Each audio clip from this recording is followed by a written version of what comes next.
I'm so sorry for my. It's okay. We're ready to go. I was like, do I hit this button? Do I? Uh,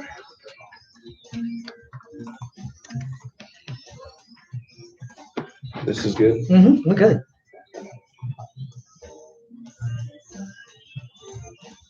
Here we go.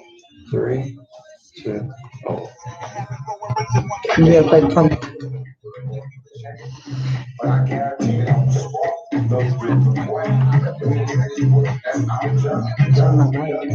Tell me why, tell me why, tell me why.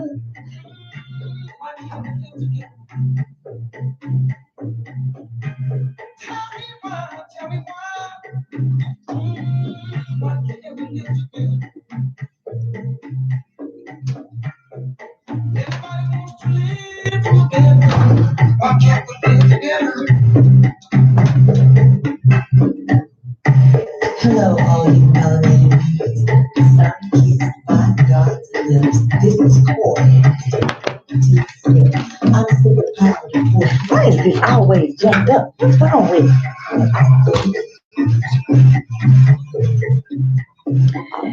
Good. My mic on? Testing, testing. Good Friday morning, ladies and gentlemen, boys and girls, Black Nation, all you peoples out there. Listen, so before we really get into our show, I need to speak to the natural hair people. I need all natural hair people to listen up and hello, I need y'all to pay attention to me now. All natural hair people, listen, we need to start a support group, but I'm starting 2 separate support groups. I am out here in a full 1990s swoop back because of mother humidity. And I know that you natural hair people are not okay. Somebody needs to check on all of us. We are not okay. So I just kind of did like Rudy Giuliani. Instead of denying, I just decided to justify. So I'm out here with some hoop earrings, playing homage to the bamboo earrings, at least 2 pair, and a 1990 swoop back on my hair because yesterday I had a hot $70 that I paid to Good Hair Day Salon, and my hair was beautiful yesterday. And then because of this natural hair movement mess that we decided to embrace, I am out here in a 1990 swoop back with my hair. Hoop earrings. Those of you that are in Radio Nation cannot see me. So let me describe what I have on today. I decided to embrace it. I have on a Miles Morales jacket. You know, I just said, well, let me just embrace all of it. Miles Morales was the first Afro-Hispanic cartoon character created in 2011, paying homage to Spider-Man of Stan Lee. I'm out here in a Miles Morales jacket, some leggings that I am not going to show y'all, some all-black Adidas, some hoop earrings, and a 1990 swoop back. That is what Mother Nature required me to do. So that's how I'm out here today. All right, that is how I'm living. I know y'all are not all right. I know y'all are not all right, and we need a support group. No, the show is normally not about me and my hair, but today I have things to get off my chest. I also am starting a support group for mothers of football players. Yes, I am starting a support group for mothers of football players. Listen, we are not okay. Somebody check on us. We are not okay. And I'm telling you this because this is another reason why I got this 1990 swoop back, because I was in Fort fucking Town Worth yesterday because my junior high 6th grader is playing football. And I was in Fort Worth, and I did not get home until almost 9 o'clock at night. And I started my day at 5:30. I feel like I have been jumped in by the football game. I'm not okay. I am exhausted. I'm out here with a swoop back and a Miles Morales hoodie. Okay, now that I've gotten that off my chest, y'all contact me if you want to be in a support group with me, because truth be told, I am not okay. All right, we got a lot of stuff to talk about today. Have y'all seen this dining experience that's going around on Facebook? This dining experience has you 140 feet in the air. Have you seen this, Angela? This is look here, black people, don't do this. Black, this is not for y'all. I'm telling y'all, it's not for you. The reason you're not in the commercials, this is not for you. So they have, it looks like it's up to 20 people, this huge dining table, and people are sitting around the table, 140 feet in the air, hoisted by a crane. And then they have somebody standing in the middle of it, serving a three-course meal paired with wine and or champagne. And the table is swinging, and this is not for black people. Black people don't do this. Don't start talking about it's cool. You gonna fall out the air. Y'all know we don't do this kind of stuff. And they are celebrating. It's in 9 different cities around the world now.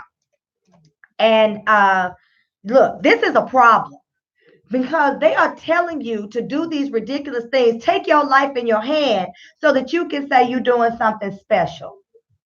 Black people, don't do that. Don't do that. It's just ridiculous. Antonio Brown, he is still in the news, but this time it's not for sexual assault. It's just assault by fart. Have y'all heard about this? The doctor is suing him for $11,500 and said he repeatedly farted in his face and laughed about it.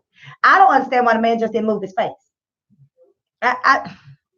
Listen, somebody check on me because I think I'm doing some victim shaming. I don't understand why the man just didn't move his face. I mean, and if he's having a flatulence problem and he's at the doctor's office, that's why you go to the doctor. Ask him to step to the restroom. Some of this is getting to be ridiculous. We are such a litigious society that shouldn't have even been reported on. It should have never even made it to me in Dallas, Texas, because it's utterly ridiculous. It is, it's one of those things where it is an attempt to slight and further damage his character. Well, I mean, he's been accused of sexual assault and rape. Could his character be any more damaged? So now, he's attacking people by farts. Some of this is so ridiculous. Okay, so we have people still walking around here in blackface. So Ashley Love, who claims to be biracial, said that it's not blackface for her because, excuse me, she is, I guess, 50% of the African diaspora.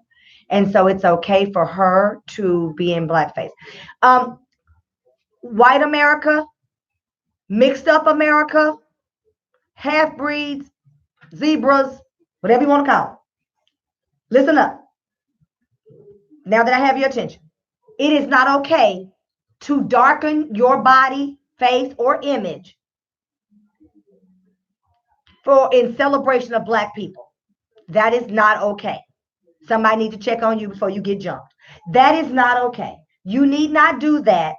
If you are biracial, look, there are certain words you still can't say when you're biracial. You can only use 50% of the Urban Dictionary.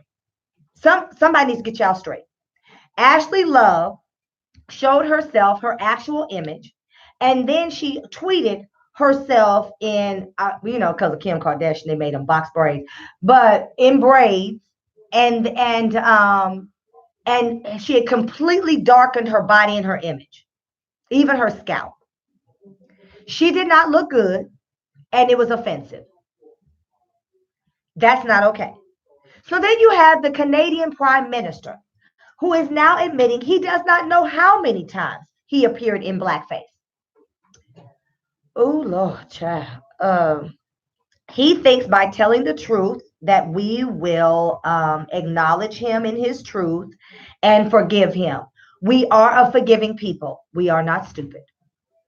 See, these things come out about people because this is who they are. Now, do people evolve? Yes. Should we give people the benefit of the doubt? Perhaps. Is it a requirement of us? No. It is absolutely not a requirement of us, and it's not okay. So the Prime Minister of Canada, his father served as Prime Minister for twice over a period of 20 years, from the 60s to the 80s. So have you ever noticed how there is this consortium of repeats in the families? they'll say, well, such and such was, is president, or such and such, is prime minister, or, and then it's this legacy that continues, a continuation of the legacy of lies, I like to say, because it's just repetition. It was Daddy Bush, then it was Baby Bush, then they gave a shot for the baby brother Bush, and it didn't quite work out because the baby Bush had ruined it so badly. But, it was Bill Clinton, and they tried to shove Hillary on us. This is just repetition. So he is now prime minister after his father. And this is what goes on. And so whatever was the thought process of his father in the 60s is going to be a carryover in the 2000s. And we're seeing this in blackface. And we're seeing all of these pictures emerge of these people in blackface. And then some of them are saying, well, I liked certain rappers or singers. It is not okay. But really what you're doing is you're mocking people, because no one can control the color of their skin. So when you decide to darken your image for whatever reason, you are mimicking, mirroring in a mocking fashion of that person. Because if you just want to pay homage, if I wanted to pay homage to Tina Turner, I would not go out and get lighter makeup. And you know what I would do? I would put on the wig, and I would put on the dress, and I would make the movement, and people would say, oh, she's, paying homage to, or paying tribute to Tina Turner. But I would not attempt to lighten my image. And good Lord knows I'm black. And I could probably get away with it. But it is unnecessary. So when you do that, it goes back to a Aunt Jemima, Bojangles, Step and Fetch It kind of mentality, that you are putting people in a Sambo light, a Bojangles image, that they are only for your amusement and pleasure. That is what blackface is, for those people who may be listening or have a friend who needs this education. It is not okay. And somebody, I'm seriously, check on these people, because I think they should get jumped. It's ridiculous on its face. And the justification thereof is also part of this sentimentality around the world that Black people are just for your amusement.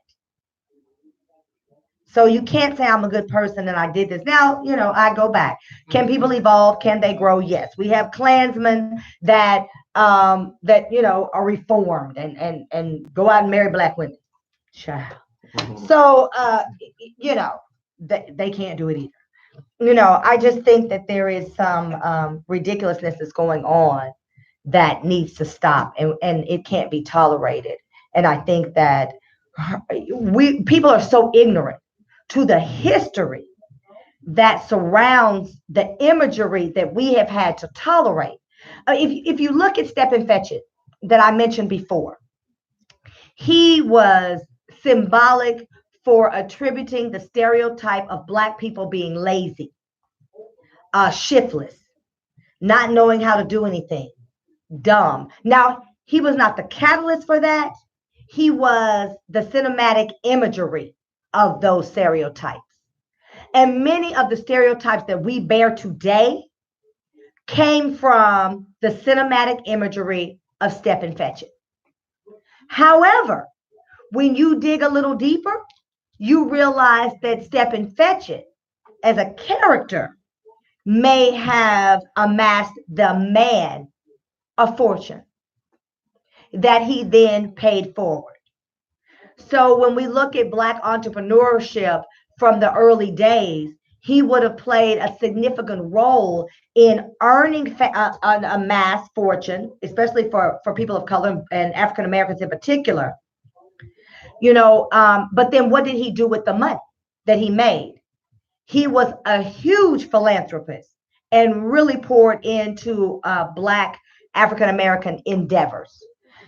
So on one hand, we're bearing that burden that follows us today. And then on another hand, we have to look at, does the ends justify the means? And I'm not here to say he should get a pass, but I think that some of what we're seeing now in blackface is directly tied to some of that imagery. So, if we look at Gone with the Wind, the character Mammy was the first time an African American was able to win the Oscar for a supporting role, but it was playing into certain stereotypes. So all of that history plays a part in the hurt of blackface. And I just kind of wanted to get that off my chest because I'm tired of seeing it. I'm tired of talking about it. I'm tired. And as the old saying goes, I'm sick and tired of being sick and tired.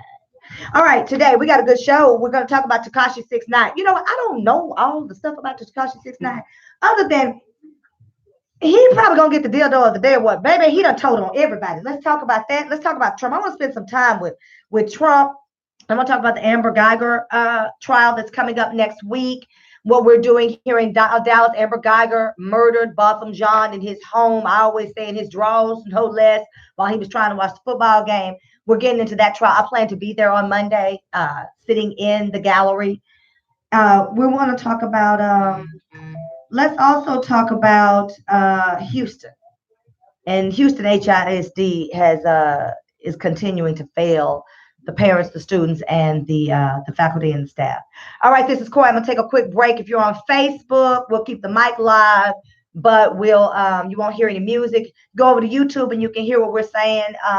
And plus you can hear the music. All right, this is Coy. In a minute.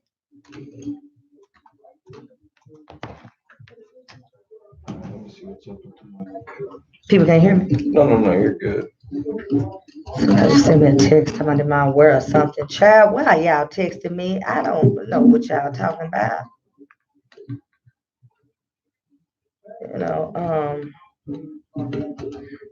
Post it to the show. I don't know why y'all do that. Y'all be like, Coy, are you aware?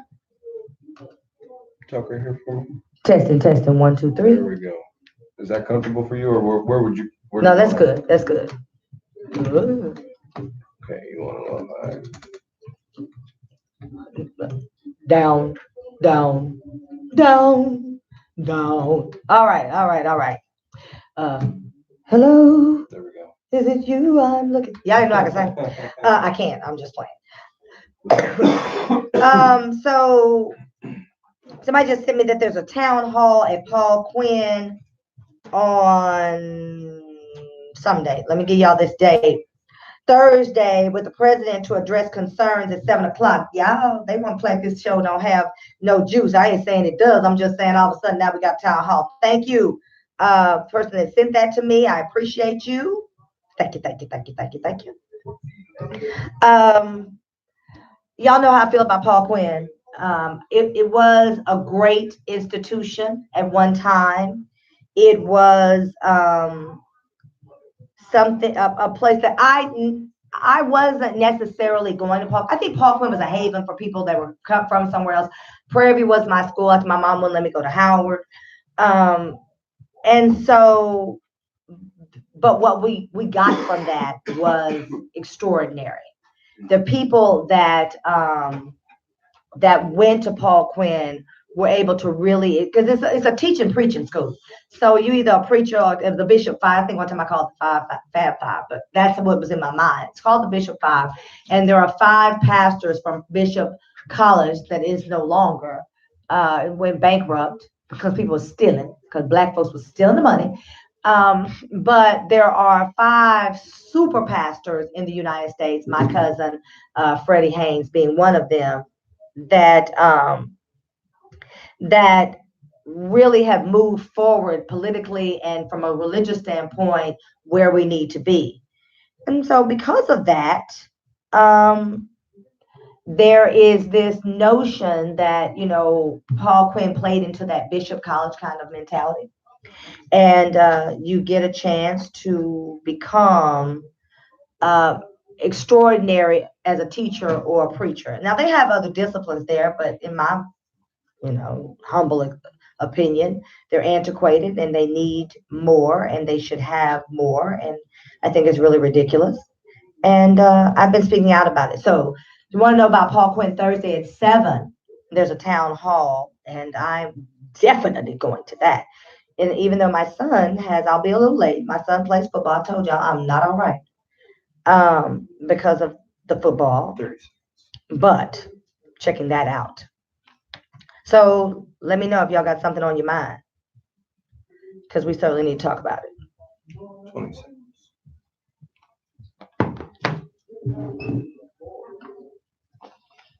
5, 4, 3. All right, and we're back. There is a lot going on in the world. We have a young girl, 16 years old, that has been protesting every Friday about climate change.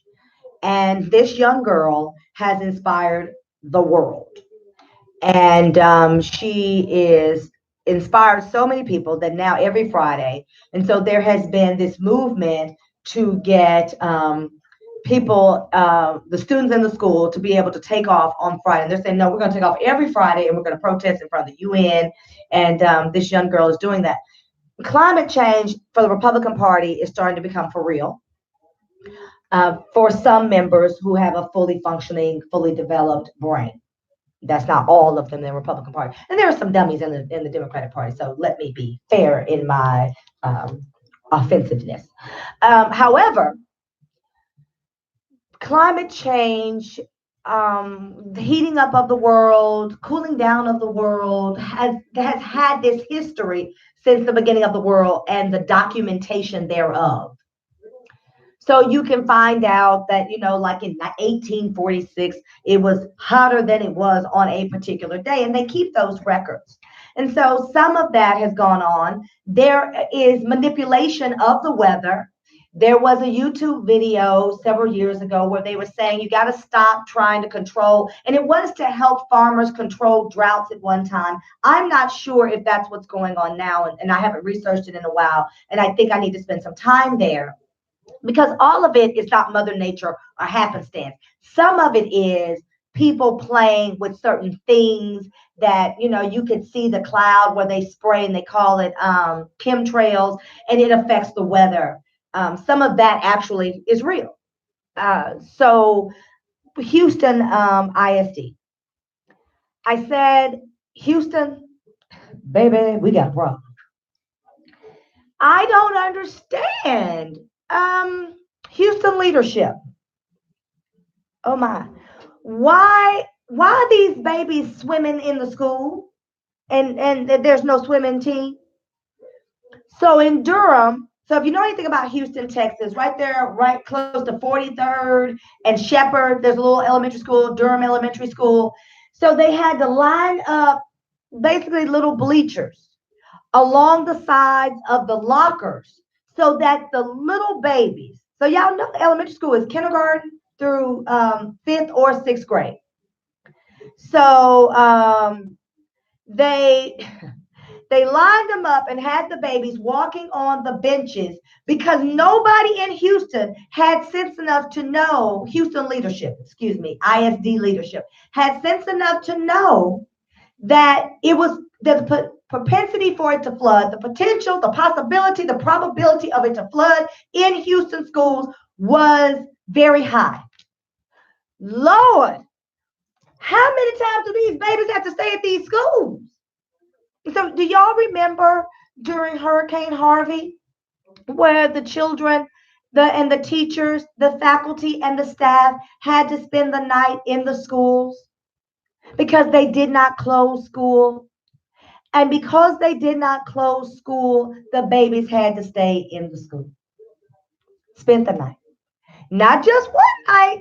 No. Not just one. They had to spend a couple of nights. One school, 3. Look, somebody check on the superintendent of Houston ISD. They are not okay. I mean, mentally. Now, I understand, before y'all jump on me, I understand that they don't close schools like in Dallas. In Dallas, they don't necessarily close the schools because they'll say parents, especially in certain areas, because it's a socially low economic area and those parents given those particular jobs don't have the luxury of PTO. So we passed an ordinance in Dallas so that businesses operating in Dallas had to provide paid time off, and that has now gone to court. But we recognize that. I remember years ago, I had a friend of mine that called me and woke me up. It was ice all over the ground. And she called me because we would talk. That was our little time together. And we would spend that time talking about whatever was going on our commute. And so she called me and she woke me up and she said, "You're not going to work?" I said, "Girl, no." I said, "I'm not about to ice skate to work." And she was like, "Oh, well, I have to go." She was the assistant principal. And I said, "Why is school not closed?" And she said, "Well, I mean, they didn't close it because some of these parents," I get that. I understand that some of the parents can't take off and you need a place for your child. I have been very fortunate that both of my parents are still living. And so my children often are with the grandparents. There have been times they've been with cousins on both sides, my side, my ex-husband's side. I mean, that happens.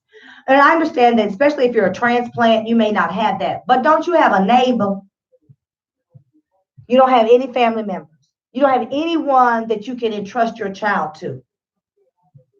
Because I don't think that you should send your child to school when it's 105 degrees and they're telling them they're taking a lot of breaks and they have water and they have, no, no, no, no, no, no, no. You don't send your child. That's how people get heat stroke. So one of the schools here in Dallas Independent School District did not have air conditioning for the first few days of school, and it was like 105 degrees outside. Some of the other schools in other areas, they fixed it overnight. I won't tell you what areas those are and who those people look like. I won't do that part. I think you can figure that out on your own. However, Houston ISD has flooding in the schools. So you had some people talking about how the water was up to their hip. Look here. This is so bad. Y'all need imagery. I used to be a teacher. I believe in education visually, audio, and kinesthetic. I believe in trying to educate through all means of learning. Let me just paint the picture for you. There is a tweet where they say, by any means necessary, there is a man in a diving suit on the feeder road of Highway 59 with a pool noodle literally swimming down what we call, some people call it the feeder road, some of us call it, what is it called? The feeder, and what else do we call it? Like some people call it the on-ramp. It's not an on-ramp. It's the road that you take that runs alongside the highway. Service road. Thank you. So here we call it the service road. Thank you, Angela.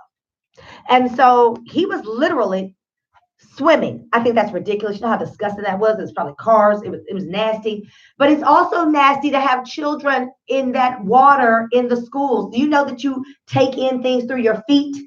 That is how you take things in, through your feet.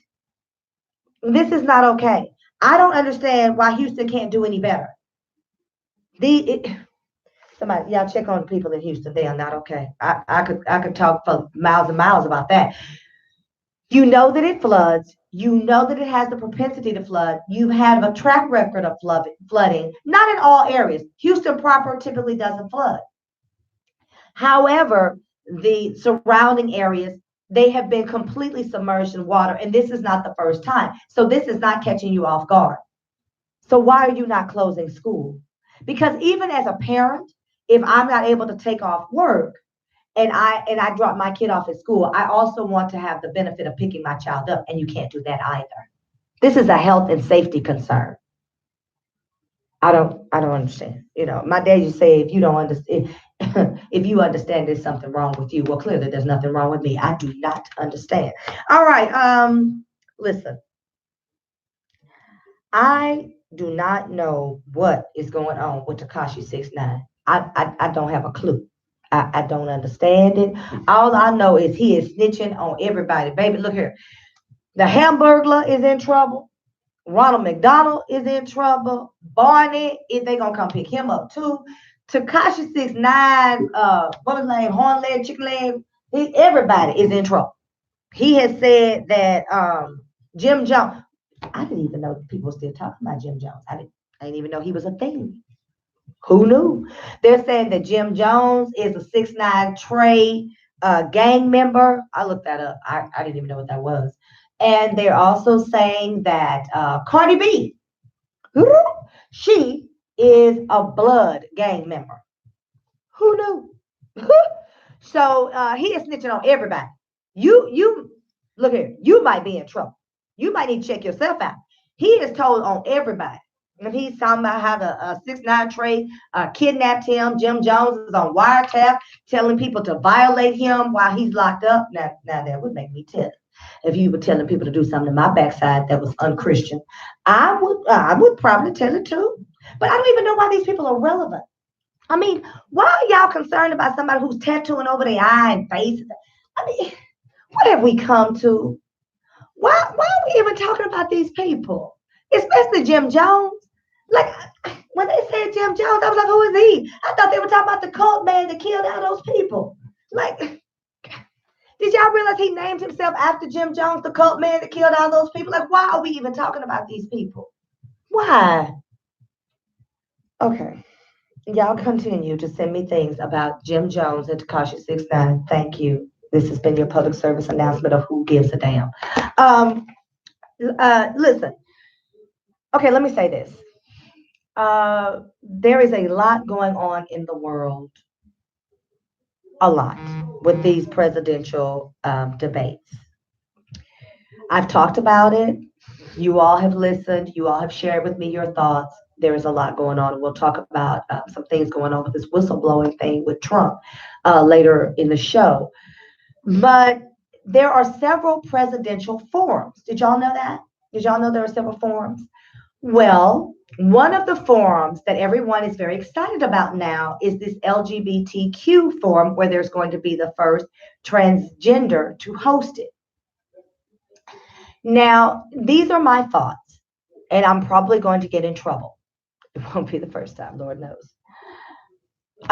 This is my feeling about that.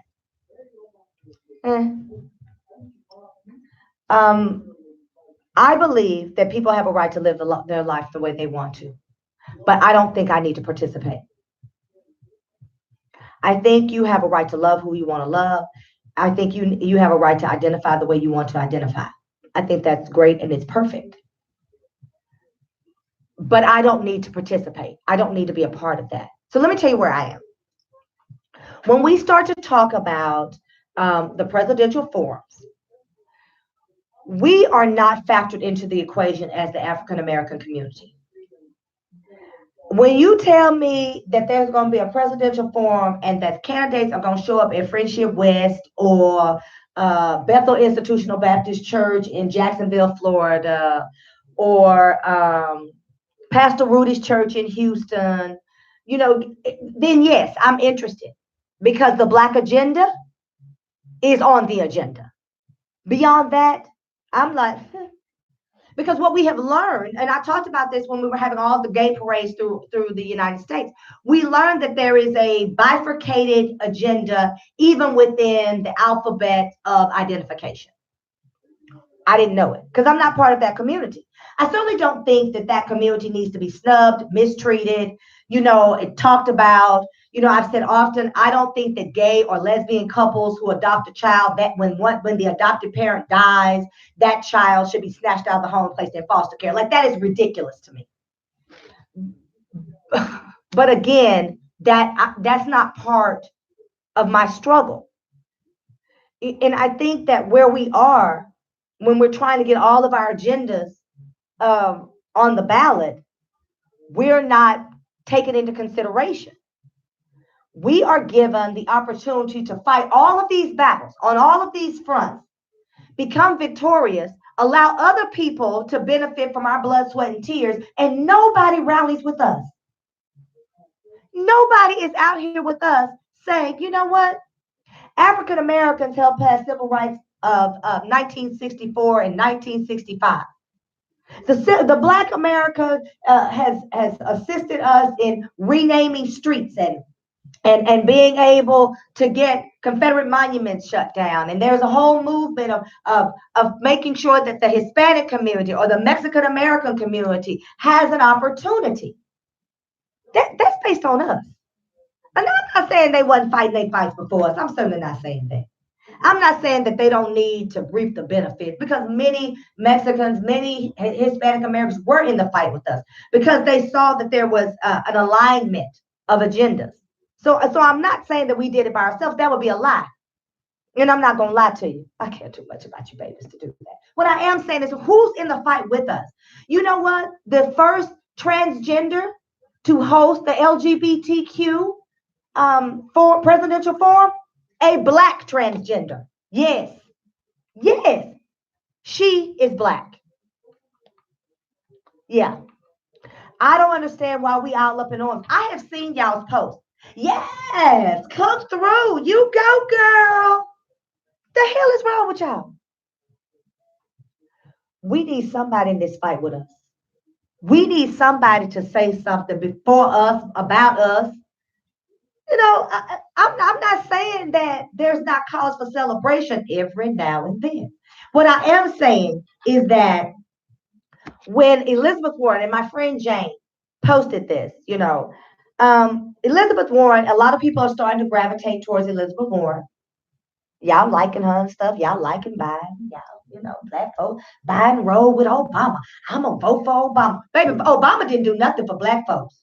He passed 3 major legislation for the LGBTQ community. And I'm not saying they done. And I'm not saying that they had enough. I'm not saying don't give them anything else. I'm simply saying they got their box checked under Obama, and our box is left vacant. That is what I'm saying. Unequivocally, categorically. I am saying that. So while y'all are rallying, come on through, girl. Yes, that's right. What is happening? Reparations. Are y'all talking about that? Are y'all talking about reparations? Are y'all talking about a check? I am saying this, and I'm about to take a break. I'm going to let this marinate. I am saying this. If a presidential candidate, and I don't care who that presidential candidate is, I don't care what they look like, I don't care what color, I don't care if it's a orange. No, I do care if they're orange because we've already capitalized on that. The orangutan running the 3-ring circus from the Oval Office. I don't care if they're chartreuse and they come from Mars. If they are not talking about reparations and a monetized apology that goes beyond building a school, because y'all already failed in that 1954 Brown versus the Board of Education. We won, yet we have more segregated schools in 2019 in the United States of these here, America, than we had in 1954. So we've already proven we can't get that right. You start talking about hospitals. We have county hospitals all over the United States. You want to talk about helping us with hospitals, United States government. We will look to you for your track record for the Veterans Hospital. No, thank you. No, please. No, please. We don't want no help. No, we don't want no help. And so we know that we've had enough of that. So unless you are talking about a monetized apology, we do not need to vote in this presidential election. Yes, I have said it out of my mouth. We don't need to stay at home. We just don't need to vote in the presidential election. I'm going to talk more about that in just a moment. Stay with me. I'm going to take a quick break, and I'll be right back. This is Cora with the Black Tea Sip. Here in Dallas, Texas, already.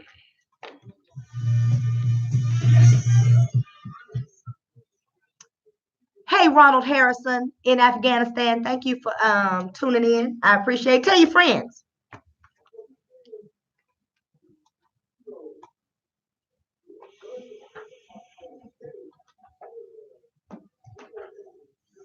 They released the footage of him getting Tekashi 69 getting kidnapped last night.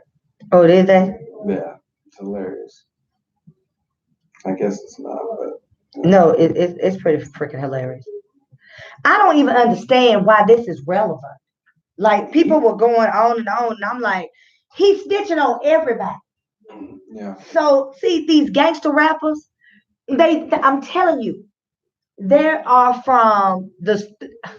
I know some of their parents that literally talked all hard in the streets, first one to get busted in their mouth. They need to stop this foolishness. They need to stop it, and they need to stop giving these people this credence. You are tattooed all over your face, all over, and I'm supposed to pour into you? Boy, bye. Boy, bye. I don't have time for that foolishness. I just think that Lord, we will embrace anything. Yeah. And his music sucks. It's different. It sucks. That is not music. And I think, quite honestly, what that is going to be, if you listen to that long enough, I think you're going to be hypnotized, and some kind of goat or something will come up out the ground and chew your head off. Like, you're not even supposed to listen to that kind of music. Like, something wrong with that. You know what's scary? What? That music was at #1 on the billboards. I know. And on the iTunes charts. I know, because I think it is some kind of hypnosis. Yeah. I don't think that you can be okay. I think, listen, if you have anybody in your life that is upset because Tekashi 6ix9ine is in court and snitching on everybody, including the Hamburglar, and they are concerned, check on them. They are not okay. I mean, mentally, these people are not okay because their music is not. It's ungodly. I'm sure Satan is in hell with his hands like this because it's terrible. The music is terrible. It serves no purpose.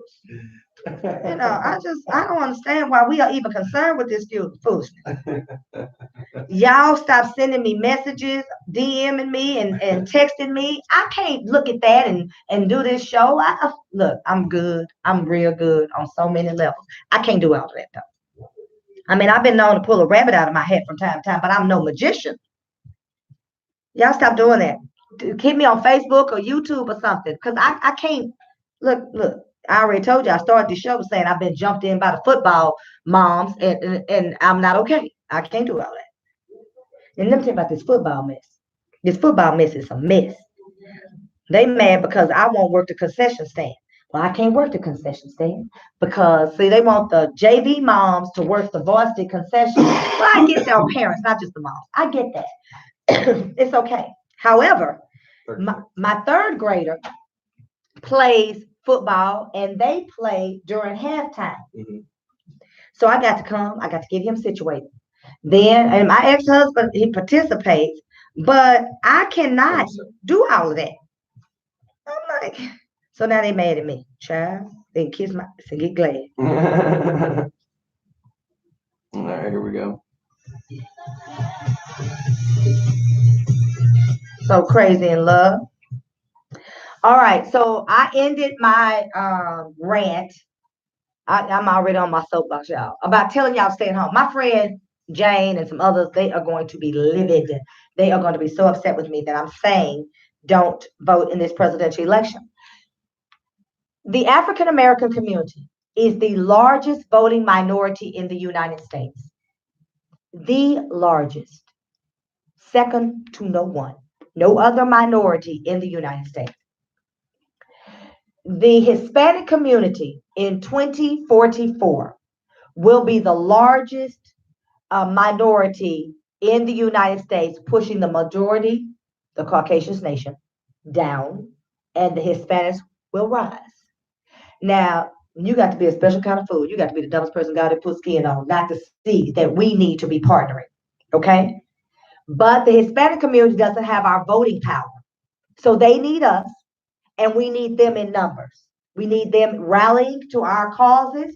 We need them. We need to be talking about this immigration thing. We need to be talking about immigration because it is so key, paramount, tantamount, paralleled with slavery and the things that happened to us in slavery.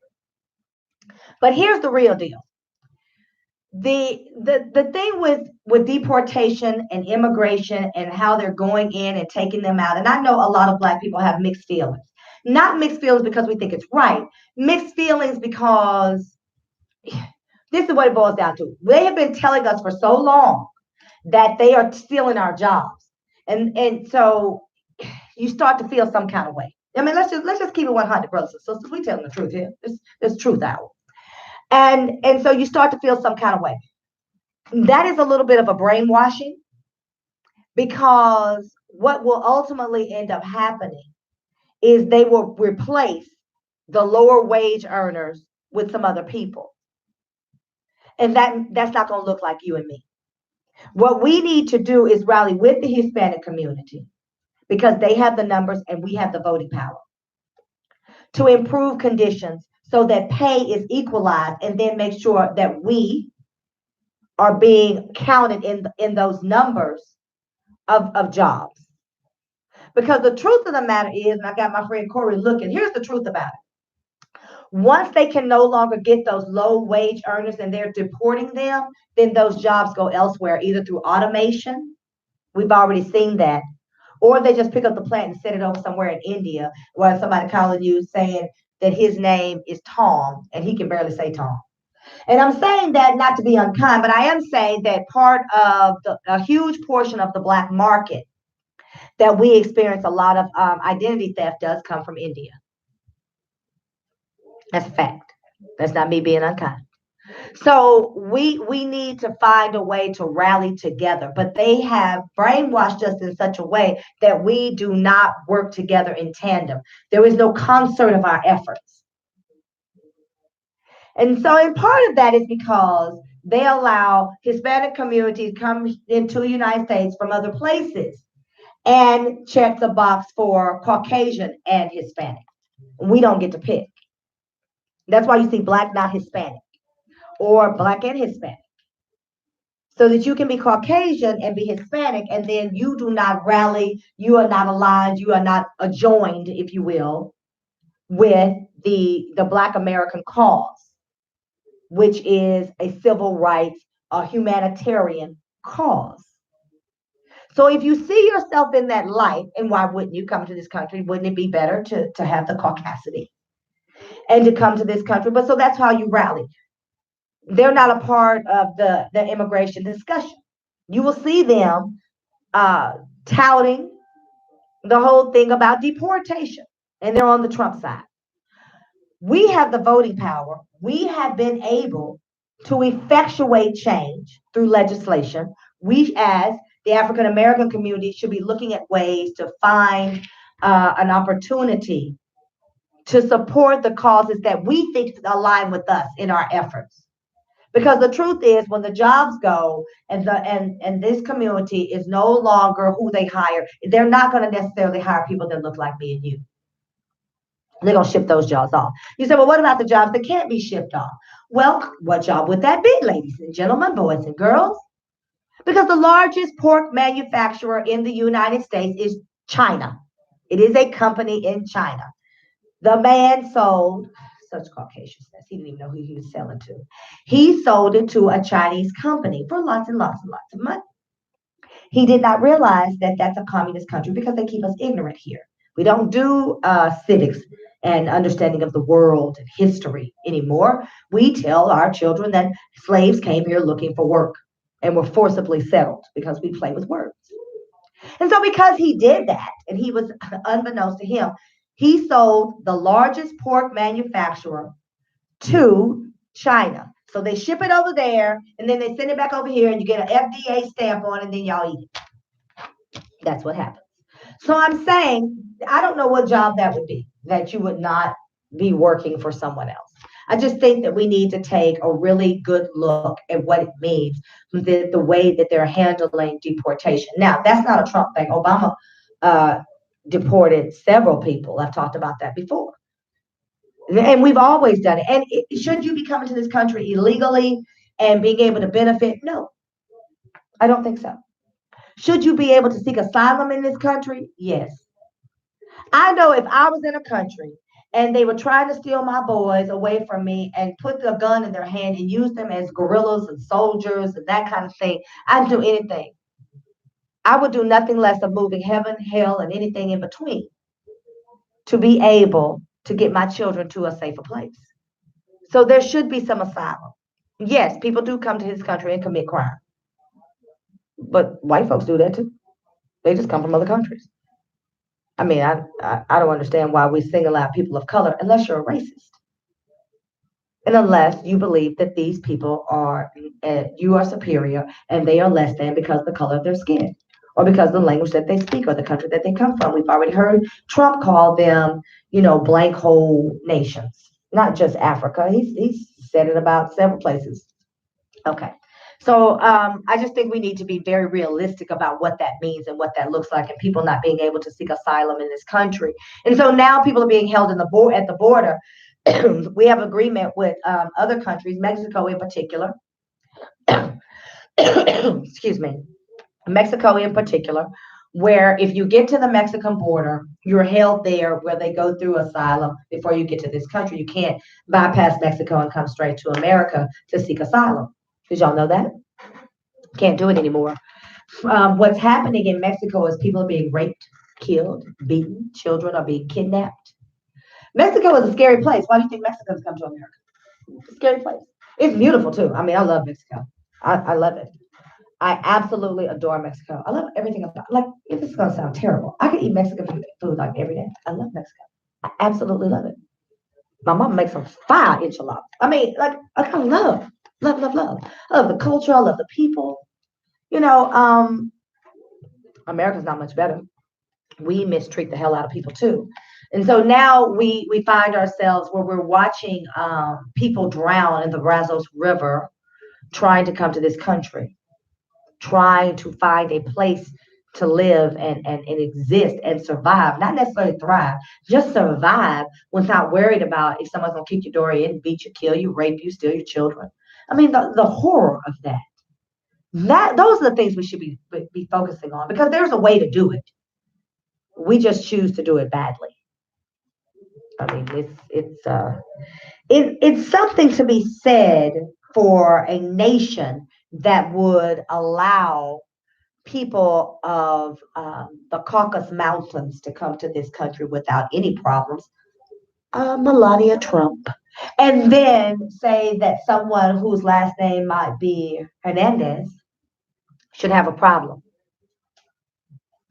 I just think we ought to focus a little bit more on who's being told no and why.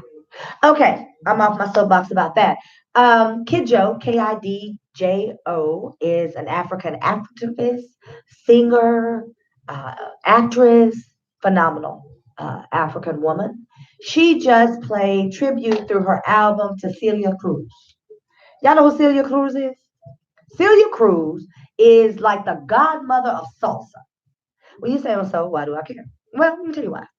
Celia Cruz is Afro-Hispanic. And so today, I told you I'm out here with my 90 swoop and my earrings because this football thing got me going through something. But I'm also paying tribute to what Kidjo, Beninese woman from Africa, is doing because if you know anything about salsa, you know anything about Celia Cruz, then you will also know that she's Afro-Hispanic and that other countries around these United States that are part of the transatlantic slavery movement, you will know that they all pay tribute to Africa.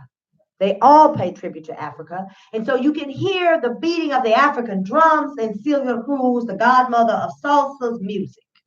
So Kidjo, who loves her, African woman, is paying tribute to her through an album. And so she's saying, I'm not trying to be Celia Cruz. I'm trying to pay tribute because I love the music. And so I am wearing my Miles Morales hoodie in tribute to Celia Cruz and what this African woman Kidjo is doing because Miles Morales, again, was the first Afro-Hispanic cartoon.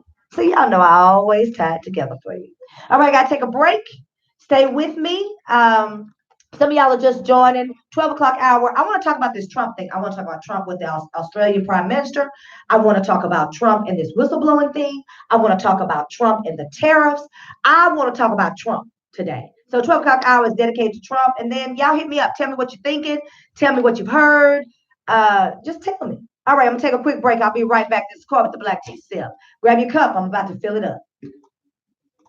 Hey, this is Cheryl. Kiss my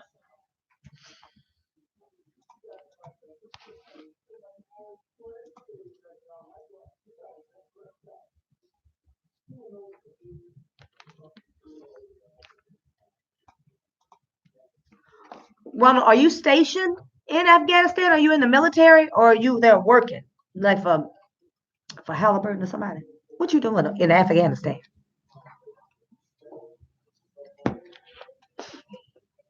Hey everybody. Hey Kenya. Kenya, I need to get you on the show and let you, do a little songbird for me. We need to set that up. Ryan, Monica, Carolyn, Buffalo Gill, Corey. Hey everybody. Thanks for joining in.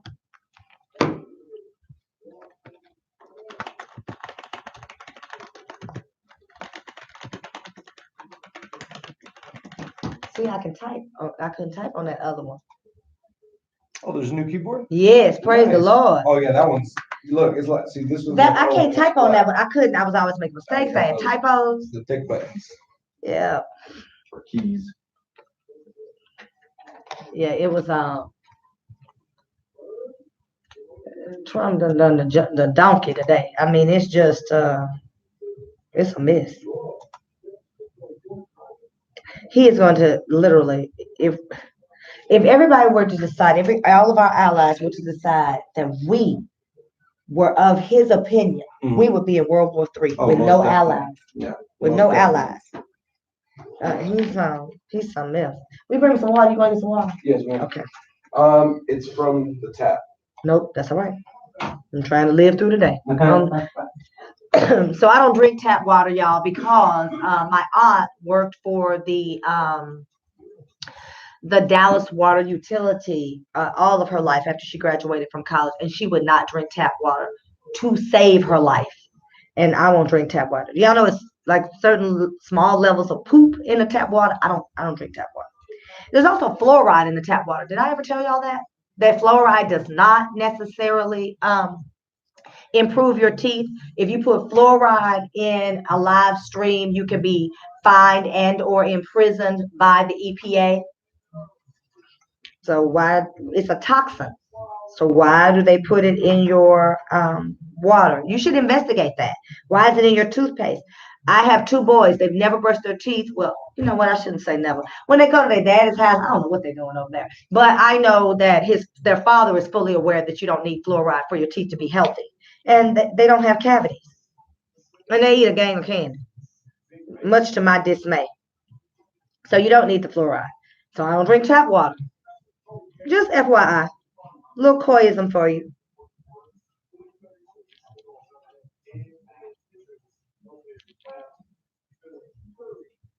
I've got to figure out how to get y'all some music. Remember we used to listen to music? Now y'all just have to listen to my off-air rants. Although you can always go to fbrn.us, go to the Gray Bowl and check out the show, and then you can hear the music if you're a music lover. I actually love music. I don't know if I'd be wanting to hear all of the little things that go on in my head off air. Such is life. Have y'all voted yet? I need to make sure I tell y'all to vote. Vote for me, best female host.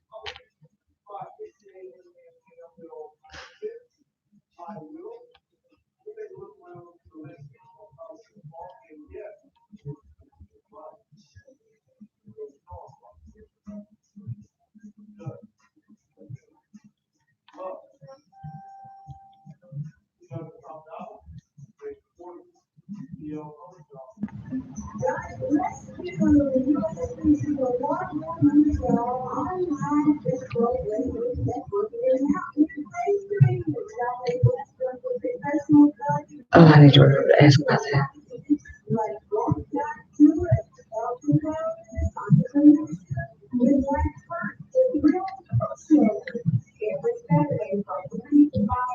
We got about 3 minutes.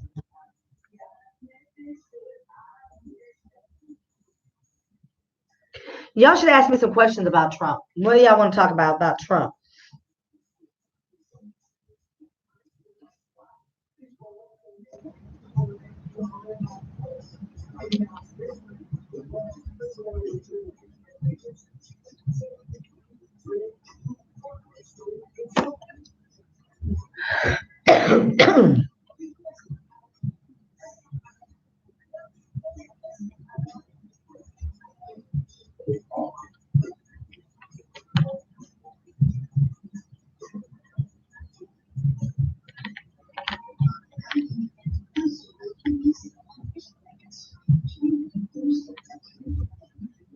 I just had a thought. Maybe I should get people to send me their original music and we can play that on the show since Facebook never wants me to send music and play music. Maybe we should do that. Although that would require me to listen to all of that music. I could give it to my son. We got about 2 minutes for our break. And then y'all saying, what is she doing? Well, that's really none of your business. But the show, because Facebook will always stop me they'll cut it off and then they'll silence portions of my show. So the last time they did a UMG music group, the first 4 minutes of my show were muted for about 10 days. So if you were trying to watch it on a replay, it looked as if the audio was bad. And so now we don't play music on Facebook. And we started, but then people were getting bored and they were logging off. And oh, thank you, brother. And let me put it over here because I'm not advertising for Smart Water. And so we don't play music, but I think maybe we should just start asking people to send us their original music. That will require us to listen to the music before, so that we don't get some Tekashi 6ix9ine up in here. But that would be cool. But I think Feature you know what? local artists like Yeah, that are feature- really out here pushing like Right. good stuff. I think I'm gonna tell them to send me, and that's what I'm gonna play on the show. That'd be dope. That's what I'm gonna do. So, Facebook, UMG, Sony. Get the exclusive. Yeah, I think I'm gonna start promoting that, pushing that out, telling people. That's what I'm gonna do. So if y'all know somebody, go ahead and tell them to send me their original music, and Angela will listen to it. I don't have time. My son would listen to it though. He would thumbs up and thumbs down. He would tell me if it was garbage. All right, here we go. I'm not saying I'm going to move the world more for the change, but I guarantee that I'm just wrong. That's our job. Tell me what, tell me what.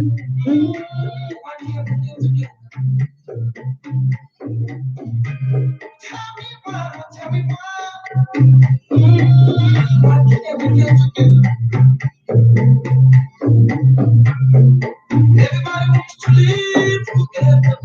Why can't we live together? Dear texted me. Hello, all you melanated beings. I'm Keith, my God's lips. This is Corey, Mr. Black Tea Slip. I'm super powered and fortune. Good rapid cut.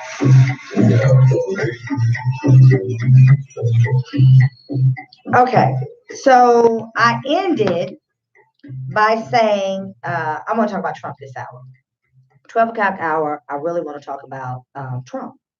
And I want to talk about Trump because, hey, Michelle, I want to talk about Trump because, well, the orangutan from the Oval Office running the three-ring circus is at it again. I didn't have an opportunity to listen to the entire press conference because, I had to come here. But here's the thing. Trump made a lot of statements about these tariffs.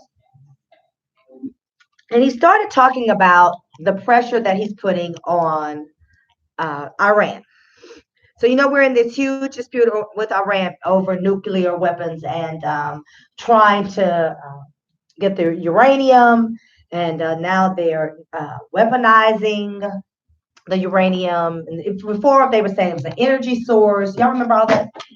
And now, of course, it's come out that they're weaponizing. And so what Trump has done is giving them sanctions, and now we're looking at tariffs.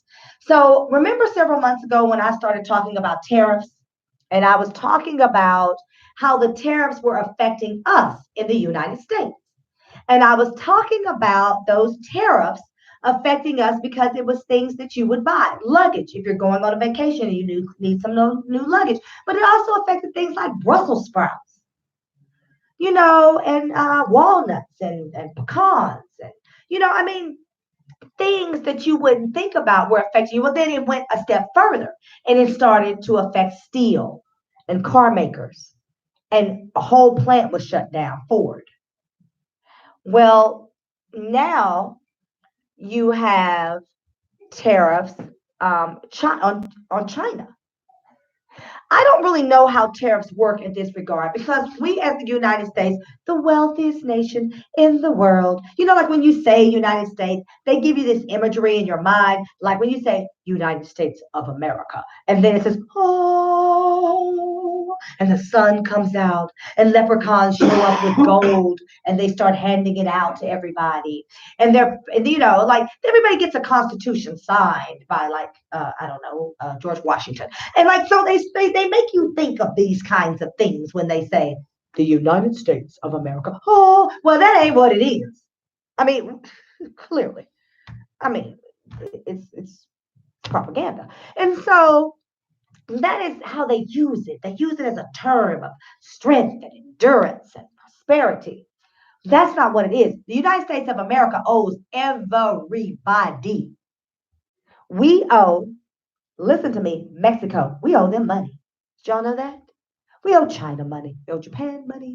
We owe everybody. We owe Russia money. So when we start talking all tough and hard, that is, well, it's bull dookie. It's not true. It is the legacy of lies in which this country was built on. Because we owe everybody. So when people start to say things like, oh, Trump, he's going to help. Trump can't handle ish. He cannot. If he could, then we wouldn't have all these scandals. Now, I'm going to pause there just for a moment. I just want to say something. I want to say, excuse me, I want y'all to stop talking about if we don't get Trump out of office, what's going to happen. And I want y'all to stop telling Black people to, basically telling us to vote because look what we got because we didn't vote for Hillary. Okay, here's the deal about Hillary.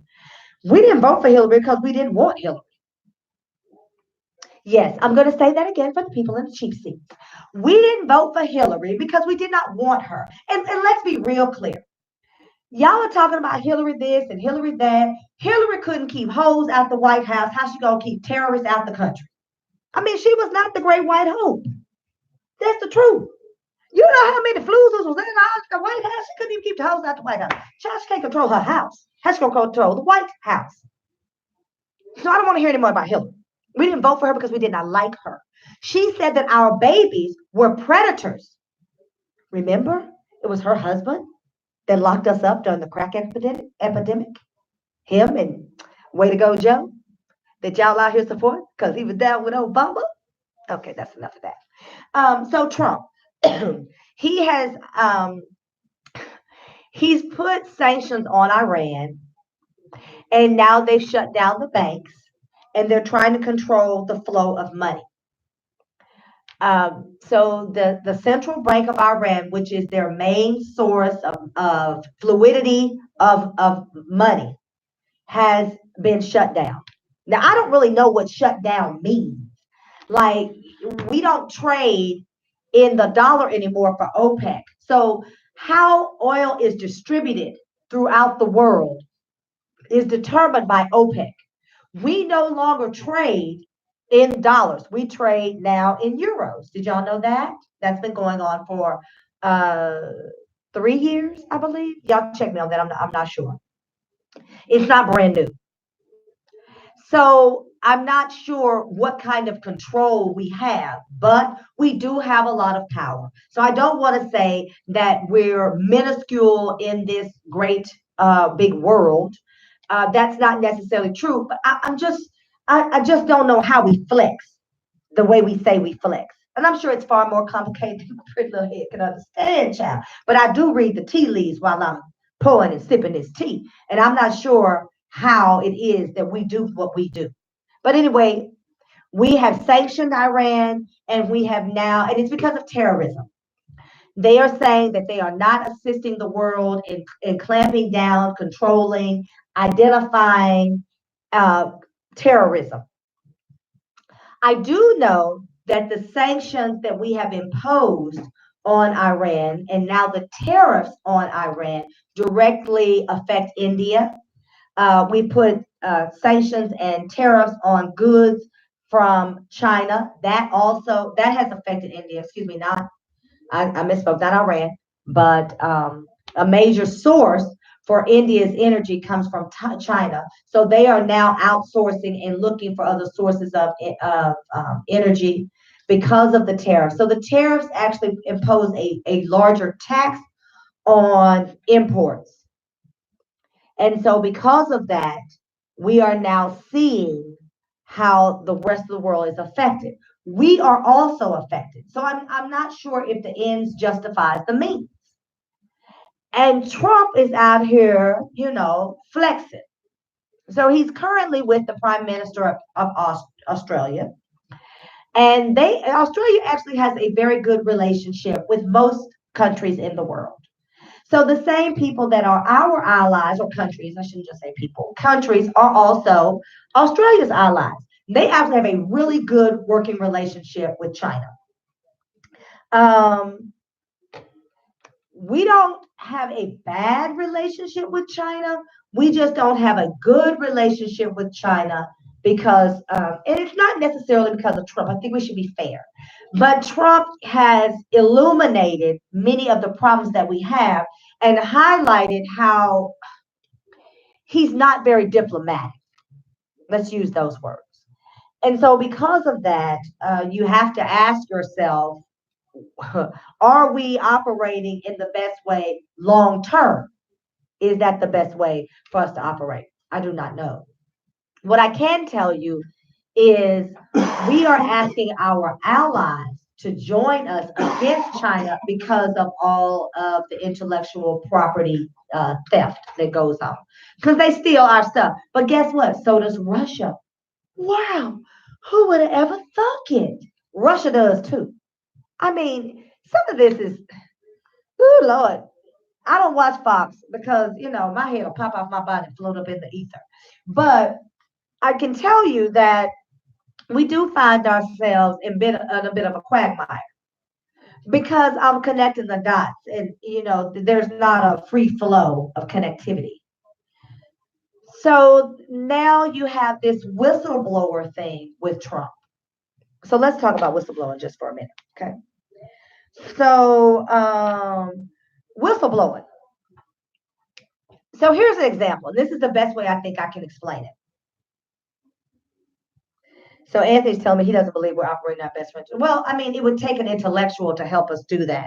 So as much as I am critical of Obama, he was a diplomat. He was a statesman. He did allow us to function in this country as African Americans without the looming idea or stereotype of being monkeys and not knowing how to behave and how to act. And I will always celebrate, appreciate, love, and admire the Obamas for how they conducted themselves in the White House. Now, sometimes I want to see him just,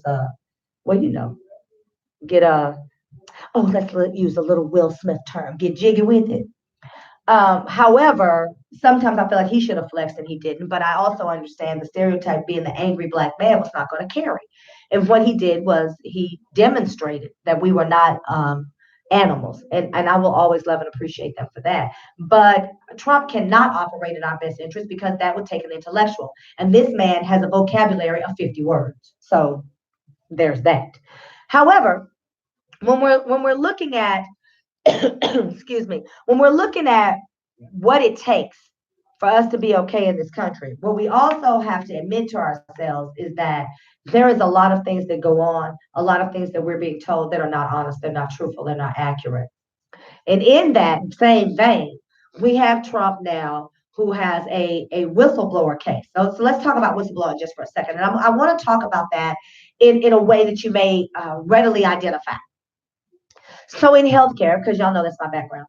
So in healthcare, working in compliance, you have whistleblowers that can tell Medicare or Medicaid for the state, Medicare for the federal government, what's going on with the money in healthcare. So you have a doctor that claims, okay, so here's a perfect example.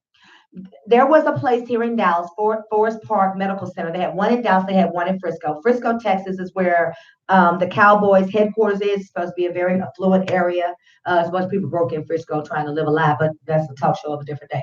And so that establishment, Forest Park, was doctor owned and doctor operated. Where they started stealing the money. They were stealing federal money. That brings the feds in. So state money is Medicaid, but it's also federal money. So the federal government pours into the state's Medicaid programs. But Medicare, you have to be a certain age, and that's all federal government. And then Medicaid is it's operated and provided through state. So if Medicare comes in and you whistleblow, so I go and I tell Angelo, who's at the FBI office, hey, look, they over here at Forest Park stealing the money and it's not right. He notifies the Office of Inspector General, and then the ball starts rolling. But what whistleblowing does, there was a case here locally where a man uh, blew the whistle, and that person walked away with a great deal of money, because here's what's not told when you're talking about healthcare. When you blow the whistle and they find that there is truth in your whistle blowing, you get a certain percentage of the money that they recoup.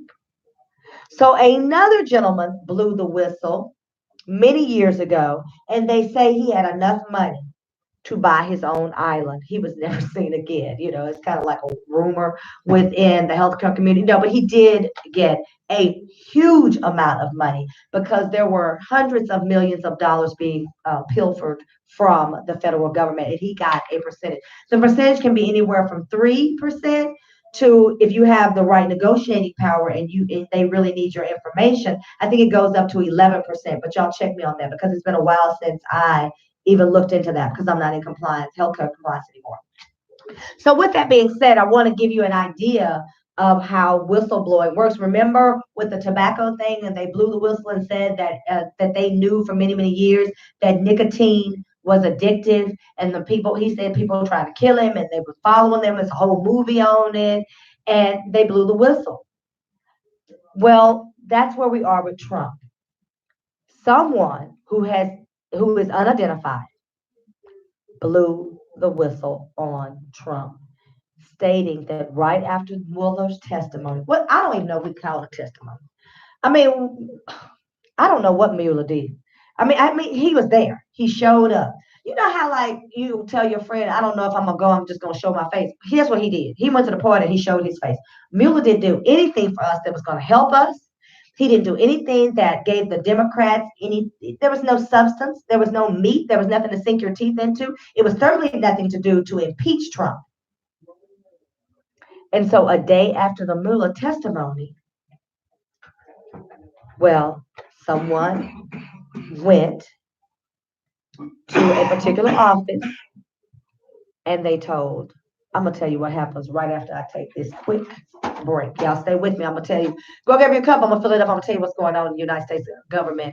I don't understand why they won't impeach. I'll be right back. Is there something going around in this studio? I don't know if it's a studio, maybe though, but you No, probably it's have the not. same thing I got. No, I have. I think I just got sick because my resistance was low, that I was exhausted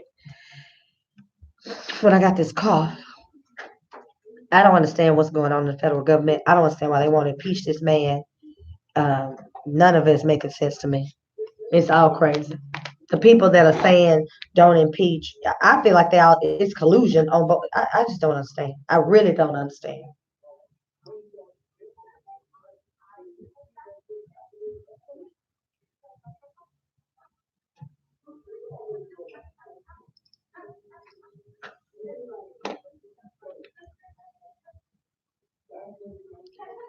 I don't understand. Yeah, we need to start telling people to send new music.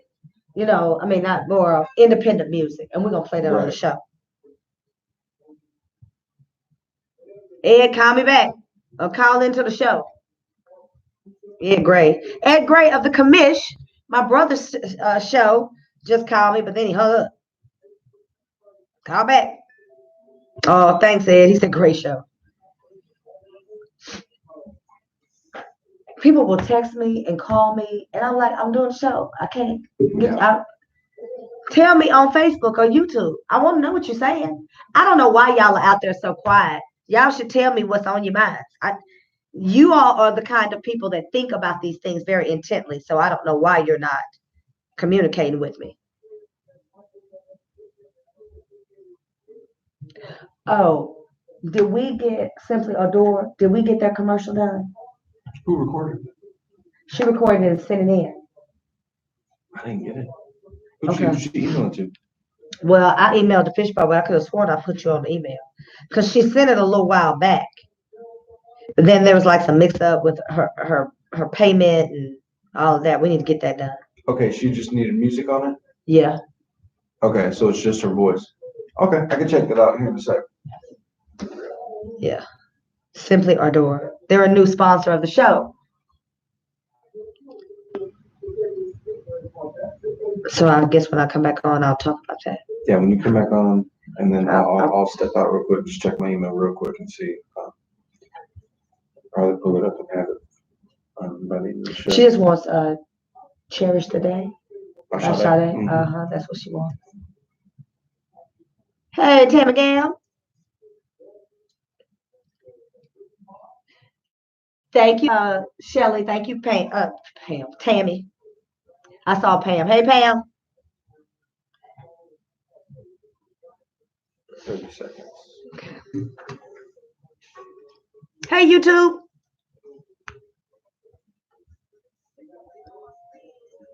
Take away from my ends, and I hope it take away from my sins and bring the day that I'm dreaming about. Next time I'm in the club, everybody screaming out.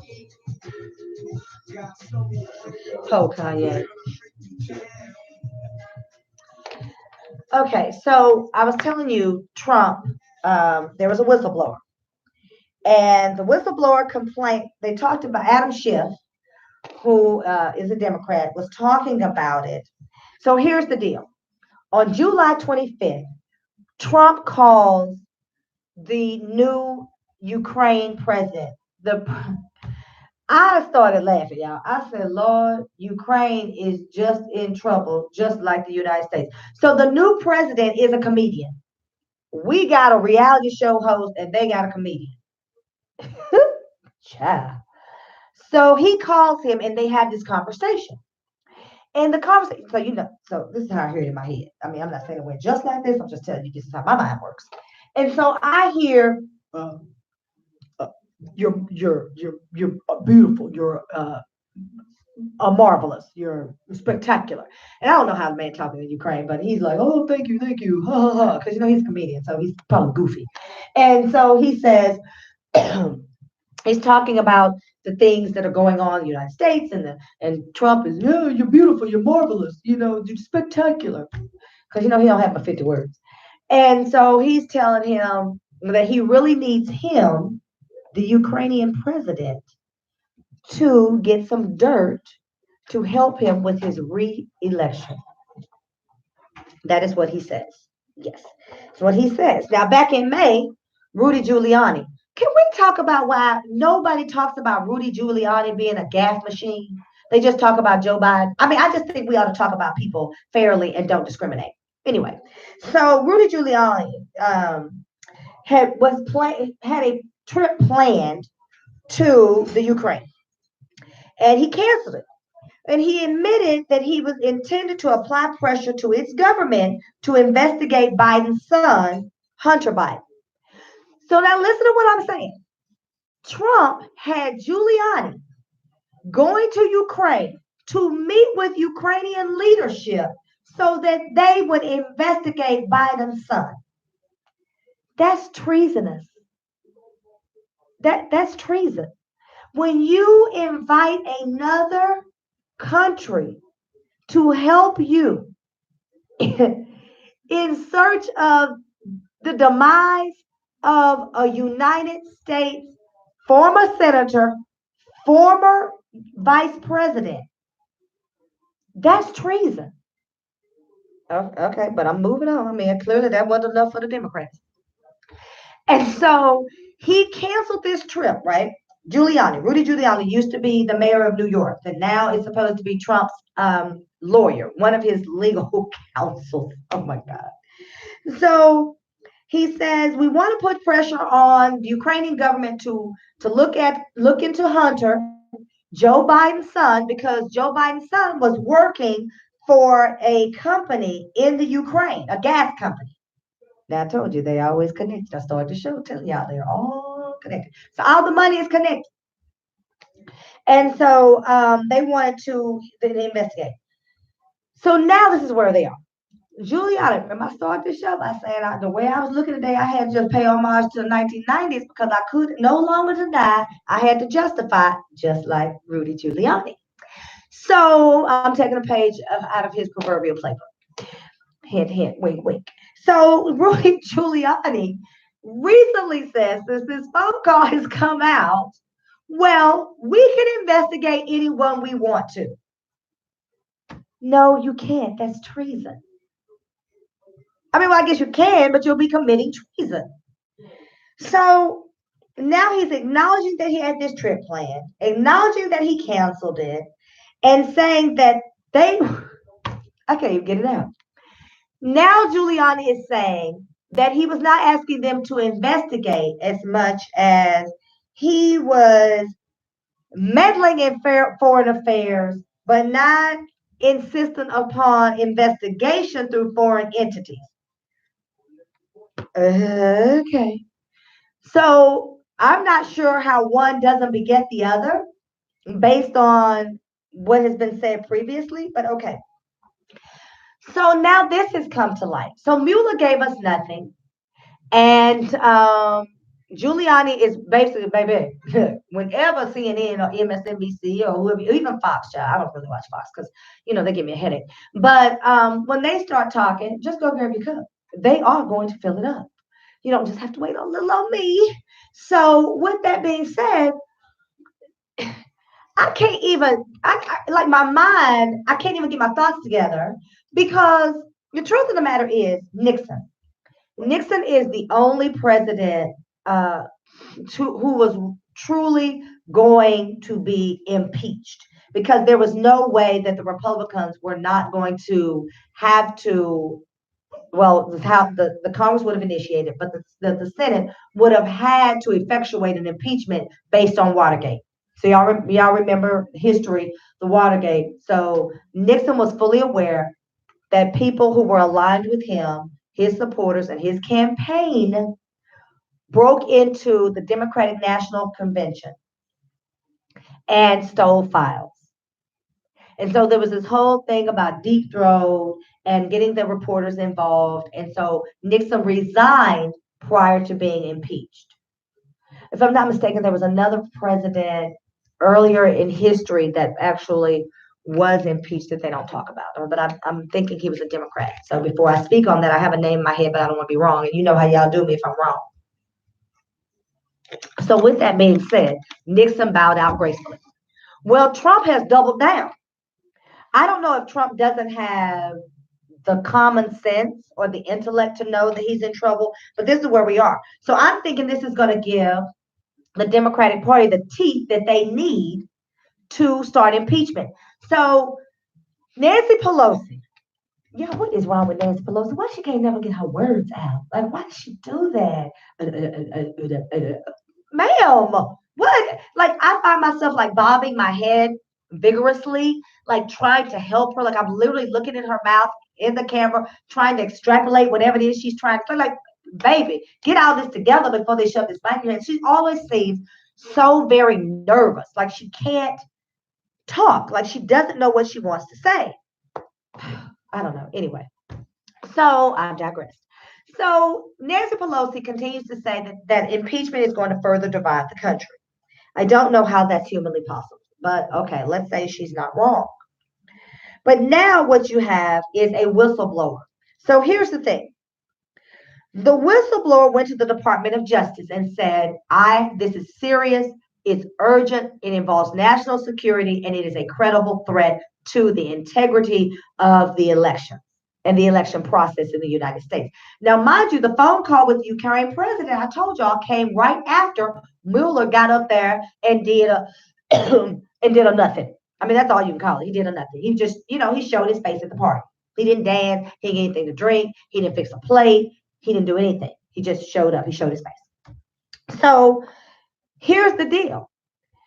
The director in the Department of, let me go back.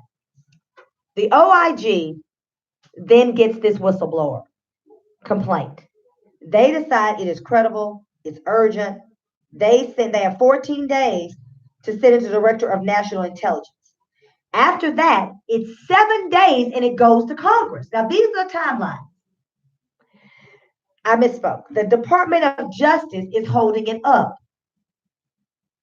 They are not allowing that to be said to Congress. That Congress doesn't know who said it, which this is all supposed to be national security, so it's all kept hush hush. So finding out who said it is not necessarily putting that person in, under threat because of rules in place to protect their identity, okay, and their security.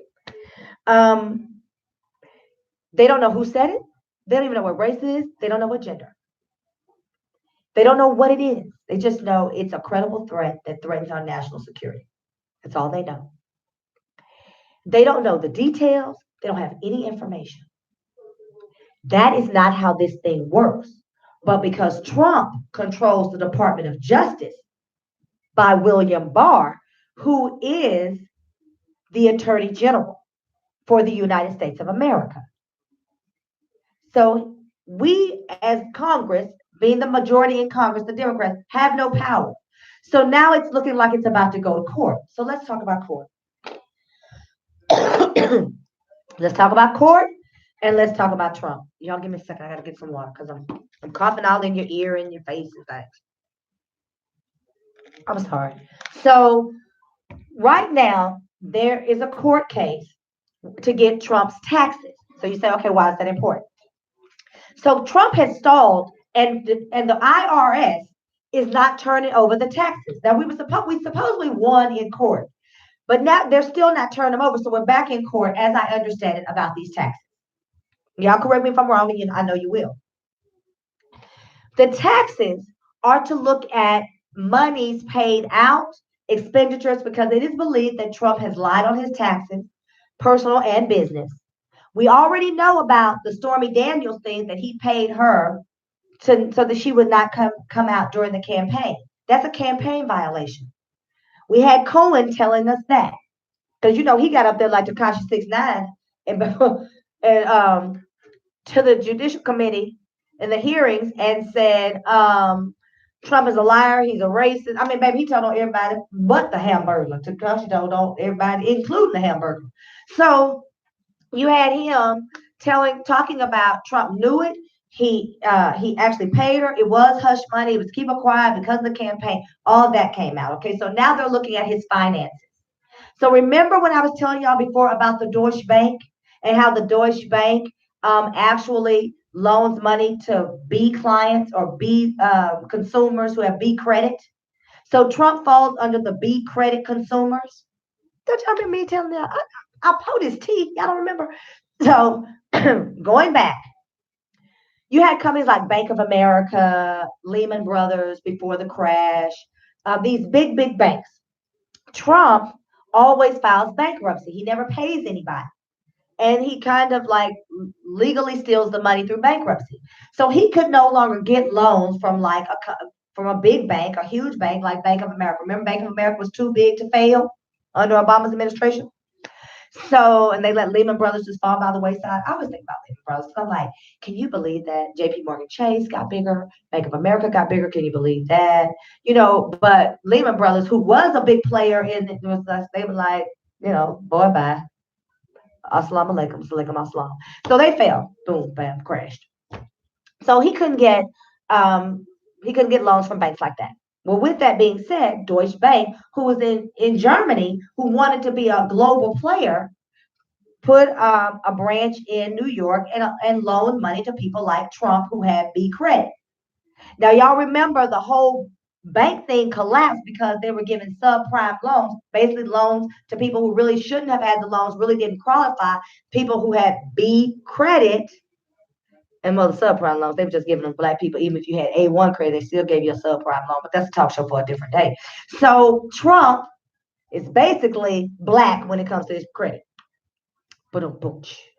So with that being said, the Deutsche Bank said, no, we cannot give you all of our records about Trump. So they sued. And the bank and the court said, yes, you have to turn that over. So we're supposed to get his records from the Deutsche Bank, and we're supposed to get the IRS records, but Trump is not allowing the IRS to turn those records over. And so now the United States government, at the behest of Congress, is suing the IRS to get the records so that we can match them with his loan documents from Deutsche Bank. I told you I'll tie this together for you. Stay with me. So if we can tie his IRS tax returns, truth or lie, to his Deutsche Bank loan applications, truth or lie, then we're able to connect dots because there should be some delineation there, one begets the other. So, and then we can look at the money, follow the money, math never lies, to know if he's lied on his loan applications. Because if he's lied on his loan applications, that's what they got Cohen about, remember? Lying. And he was saying, I never profited off of the lie. Well, Trump lied, and it's believed that Trump is really not a billionaire. You know, you've had Mark Cuban talk about that on more than one occasion. That Trump is really not a billionaire. He just lies on his tax returns, making it look so. So that's kind of where we are in this thing. That's what we're looking for. We're also in court. Well, if I'm not mistaken, there is a lower level court that is looking at whether or not someone should be able to sue the president for sexual harassment. Well, we'll see if that's still in the courts, if they've just thrown it out, because you know we are a very litigious society. All the things that we sue about is not necessarily making it through the court system. I mean, you know, like you can shoot somebody in their drawers while they're watching the game, lie and say you thought you were in your own apartment, and that goes to trial, but we have to get a whole new DA to do that. So we'll see what happens with the court system, because you know it's like one kind of court for caucasity, and then it's another kind of court for blackacity. So there you go. Yeah, I said it. So with that being said, we have all of these things that are going on with Trump. He's committed treason. Nothing has happened. He has refused to turn over to Congress the very thing that the court said they're supposed to have. We have sent out subpoenas, and now we're talking about what is the term? It has to do with not inherently complying. And so if you don't inherently comply with a subpoena or an order from the House Judiciary Committee or any committee, therefore in Congress, then there are legal ramifications. And so now that's what they're trying to see, if whether or not Adam Schiff is saying that we have some legal means that we can enact to force their hand so that we are able to find out more about this whistleblower complaint, because the Department of Justice, run by William Barr, who was designated by Trump to be the Attorney General of the United States, is saying no, they can't have it. I don't understand why we have not already moved to impeach. I have to take a quick break, and I'll be right back to talk about that, because this is, well, for lack of a better term, it's just downright ignorant. This is Corey with the Black Tea Sip. Grab your cup. I'm going to fill it up in just a minute.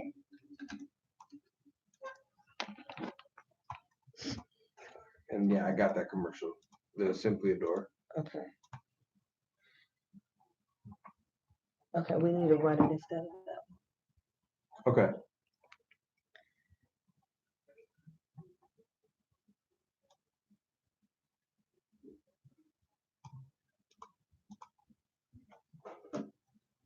I think I'm hungry.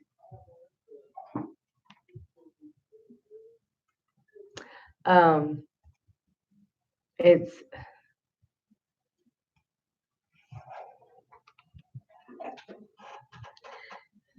I think I'm going to I don't know, this cough is just horrible.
Okay, I see my cousins have joined, and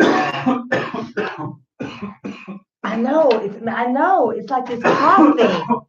Y'all hear us coughing in here? We just hacking. We're on commercial break, so if you want to hear the music, oh my cousins, I have several cousins that have joined in. If you want to hear the music, go to fbrn.us and jump in the gray bowl, and then you can hear me. Hey, if you guys have not voted for me, yours truly, then you should do that at what is it, fbrn.us/nominations. You sure? Because I ain't sure. And vote for me for best female. There should be. There's a link to take you to the Sharky Awards, where you can vote for me best female host. This show is not even 6 months old, so I am thrilled beyond belief that we were even considered. And you know what people say? People say it's so nice to be nominated. It's so nice to be considered. That's a bunch of bull. When you get nominated, you won't win. So y'all vote for me so I can win. We're telling the truth. So we've got about less than 30 seconds, about 20 seconds on break. So y'all go grab a quick glass of water, whatever it is, and come right back, because we're going to finish talking about Trump and what's going on, the United States government, and why aren't they impeaching?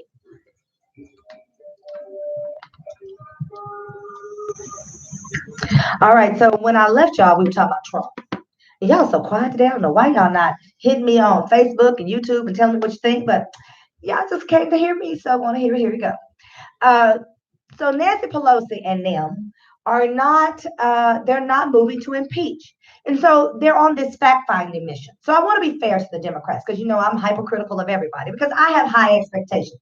Me and, that little old ant, we've got high hopes. So with that being said, I have an expectation that this man who has done all of these things is not going to be able to continue in this fashion moving into the 2020 race.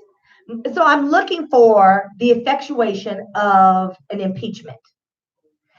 Now, you do have a couple of Republicans that are running against him, but I don't know that there have been enough plants shut down and enough good old boys to that have been disappointed in Trump to actually effectuate a change. Now, you hear the farmers and some people that are working on the assembly lines and working from the manufacturing plants that are saying, well, we expect it to happen. I was expecting him to do more quicker. I mean, like, they keep justifying his bad act. What I want to see is a demonstration throughout the world that we in the United States do not condone this kind of behavior. They really don't understand how he got elected in the first place. I said nominated because that's what I meant, but I digress. How he won in the first place, because they don't understand our electoral college system. Many of us don't understand it either. This algorithm, this percentage that they use to determine the states and that kind of thing, allowed him to get in office. What we need to demonstrate to the rest of the world is that we ain't cool with this. Like, I know the rest of the world is literally looking at us like they ain't got no chill, because Trump is running amok. Like, if he was a toddler, he would get a spank, and we're doing nothing. So Nancy Pelosi is out here saying we're going to further divide the country with impeachment. What is happening now? Demonstrating that Trump is willing to invite foreign countries and entities into our electoral process for his benefit is treasonous, and there's no way around that. So now we have a full-on whistleblower. The reason that's so significant is because an impeachment is a public fact-finding through the United States Congress. Nancy Pelosi and them are saying that the Senate is not going to effectuate, I keep using that word because I like it. They're not going to actually take what has been applied by the Congress and apply it in such a way that moves forward towards impeachment of Donald Trump. And so therefore, there's really no reason for them to move forward through impeachment. Well, you know what? My grandma said, call a spade. And she said, if it don't make sense, it's a lie somewhere. Well, here's the rub. We want to know what he did, expose it publicly. So now they have all these little silos in which they are investigating Trump. So you've got, a committee that files suit over here to get information, and you're asking other entities within the United States government to provide information, extrapolate that information from one place, apply it another, and create not just a dialogue, but actually documentation of his misdeeds or ill-gotten gains or a combination of all of those things. So that's what they're looking for. However, we need to start impeachment prior to 2020, in my opinion, because we will elect a president in 2020, the March primary. We need to be doing impeachment so that we can find out, so it can be exposed to the world. But that's not what they're trying to do. And so I'm like, well, what in this super hell is going on in Congress? Like, why aren't we doing that? So here's the thing. Y'all say, "Ooh, girl, you bringing me down." I know today was a heavy show. I just feel like y'all need this information in your lives. So Mitch McConnell, who is the Speaker of the House and is a senator, a long-term senator out of Kentucky, they have been calling him Moscow Mitch because when we found out that there was the propensity of collusion, or like something happened, we didn't know what it was, but something took place between Trump and Russia, Putin, his boyfriend. And so we found that out. And so Mitch McConnell was saying, well, no, I'm not going to bring the Senate back. We're not going to discuss it. Well, he has now allocated $250 million to securing the election process in the United States. And he's saying, I always had legislation on the books for that. I've always done that. This is not anything new. This is not me changing or flipping. This is not anything that you should attribute to me changing my mind. I've always been in this mindset. But, well, I'm like my friend's daddy, but that ain't what you see. So there has been a turn of events. So the leading Republicans can no longer look at Trump's misdeeds and decide that there's smoke but no fire. So they can no longer do that. So now we have $250 million allocated to securing elections in the United States, and that is through Mitch McConnell, Moscow Mitch. Let me tell you why that's significant. Because they have treated Trump like climate change. Nothing. They have treated Trump as if we're all just barking ridiculously and for no apparent reason. And there's a bit of a misnomer there, because what they do is they say, oh, yes, well, he did that, but that's not what he meant. He said that, but that's not what he meant. Well, he did that. It was purpose for that, but that wasn't really the intended purpose. So this man never says or does anything. You find me on the show saying said that, meant that, represent that. That's not what he did. It's not what he does. Everything that Trump does is not really what it is. I mean, with Trump, we are literally living in the matrix. Some of y'all swallowing the blue pill, some of y'all swallowing the red pill, but we are clearly in the matrix with Trump. So this $250 million that's been allocated is, like we're starting to see some light. We're starting to see a little turn. They cannot deny the fact that there is something afoot that is originated from the orangutan running the 3 ring circles out of the Oval Office. They can't do that anymore. I mean, even look at Kellyanne, who's like one of his right hands. She has been admonished so many times by the Ethics Commission, and nothing has happened. So I'm curious to understand, what exactly is it that's going to have to happen before we take action in Congress? I don't know. I mean, you got Kavanaugh, who actually has been a bit of a centrist, with the Supreme Court, that was going around assaulting women, scaring them. We got him in there. Like Bolton is gone, and he was a security advisor for Trump, and they're saying that he got us into the Iran war, the Iraq war. I mean, he's like a warmonger, so now he's gone, but they're never really gone. Like Trump still maintains these relationships. They're just not physically in the Oval Office. And I think all of that is a bit of a ruse too. I mean, look at Breitbart. They're stronger than ever. And he supposedly kicked Steve O'Bannon out, but they still serve Trump's purpose. I mean, if somebody mistreated you and kicked you out, would you serve their purpose? This is bigger than just what they're telling us. Because, and I'm starting to wonder if Nancy Pelosi and them are in cahoots with Trump. Like, y'all like, oh my God, I can't believe you said that. I mean, why wouldn't the Democrats start to impeach? Why wouldn't they start talking very realistically about, you know what, this is treasonous and we seriously need to start impeaching this man? Even if it's not but 2 or 3 of them, give us some hope. Because what they're really saying to us is, we're not going to do anything about him. You have a woman that voted and went to jail on a provisional ballot. They don't even count provisional ballots. And this woman went to prison, is in prison. The ACLU has not picked up her case. I cannot make sense of what's going on. I honestly cannot. I just think, well, I mean, it's something, is this one of these things where, how you work at a company and people be messing around, but they try to act like they don't like each other. And you be like, the way they not liking each other is odd. Like, like the things that make you go, like something is afoot. Something is going on. Something is rotten in Denmark. Like, it makes no sense. And I also think it's very odd that Trump has never really come out and attacked Nancy Pelosi the way he does everybody else, every other woman. He doesn't really do that with Nancy. And she won't, like, she'll say things about him, but it's kind of tongue in cheek. And she will not hear of impeachment. Y'all, are they, child, is something happening here? Did I just expose something on the Black Tea Seal? Because it makes no sense. And if it don't make sense, it's a lie somewhere. She's like, it'll further divide the country. How could the country be any further divided?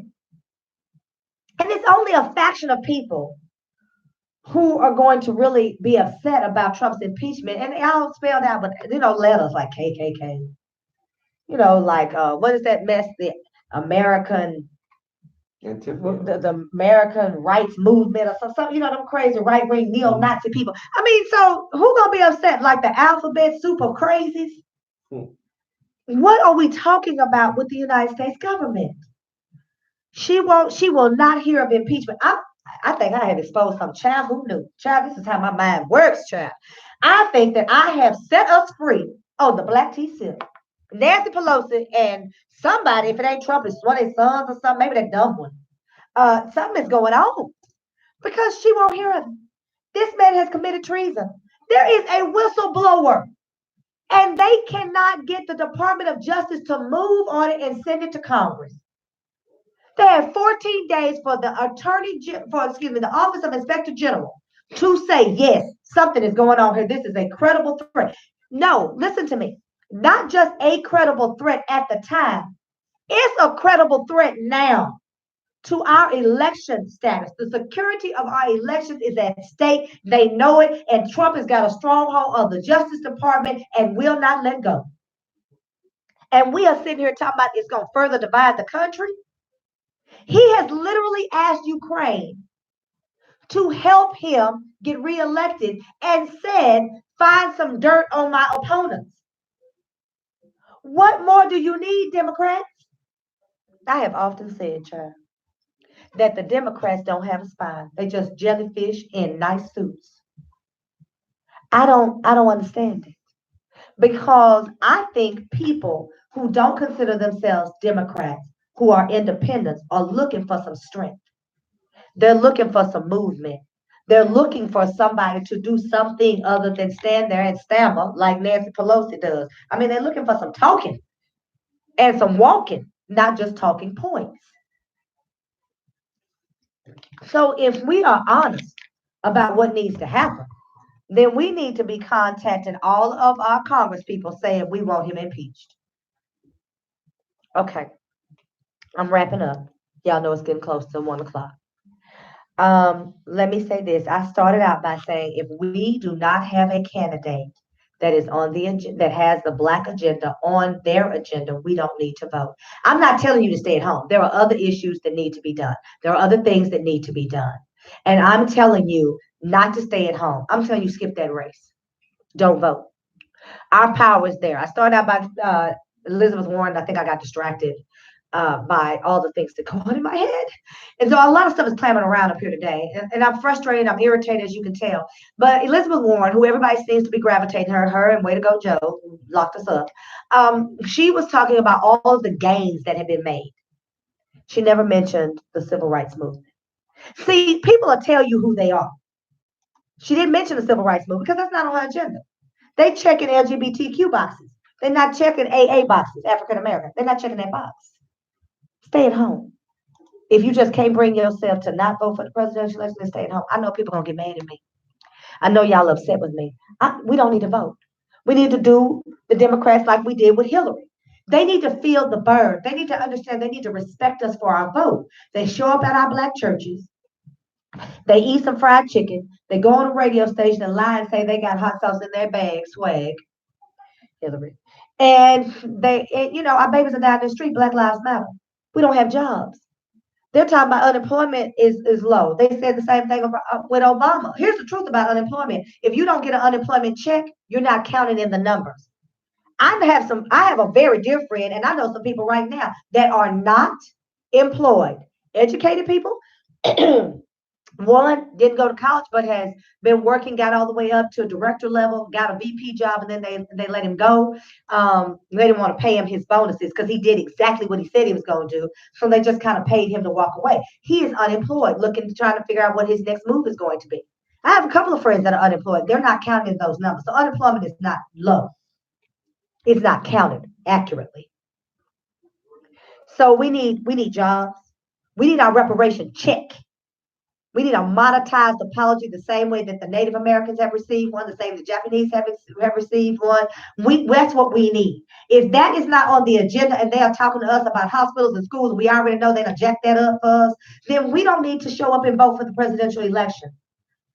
And you need to drill that down to your senators and your Congress people. Royce West is running for Senate.